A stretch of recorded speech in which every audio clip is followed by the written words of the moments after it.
ለብሱ ተንበርክኮ ታገቢኛለሽ ሰው ቢልሽ አታገቢም? አላገባም አላገባም። ትዳር በጣም ነው የምትፈሪው? ትዳር በጣም ነው የምትፈሪው? ትዳር አልፈራም፣ ፍቅረኛ መያዝ ግን እፈራለሁ። ለምን ነው የምትፈሪው? ያው ትዳር ብዙ ያስፈራል ብዬ አላስብም። ምክንያቱም ብዙ ነገራቶችን አይተ ነው የምትገባበት። ፍቅረኛ መሆን ግን ያስፈራል። በተለያዩ አልተለያዩ ጭንቁ መከራው ራሱ ብዙ።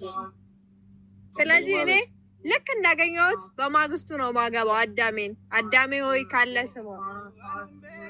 አይ ህልም ተፈርቶ ሳይተኛ አይታደርም የሚባል አማርኛ አታውቂም እኮ። እኔ እኮ አሁን ምንም አላልኩም። ማገባው ባገኘሁት ቀን ነው ወይ በማግስቱ። እና እንዳ ፍቅሬ ታይጠይቀሽ ተንበርክኮ ቢጠይቅሽ አላገባውም አላልሽም እንዴ? እኮ እንደዛ አይደለም። እንደ ተስማማን ማለት እኮ ነው። በቃ ወድሻለሁ እንዳለ እኔም ከወደድኩት በቃ እንጋባለን። አንቺን እንግዲህ ያፈቀረ ሰው መከራውን እየበላ ነው ማለት ነው። እኔን ማፍቀር የለባችሁም በዚያ ጋር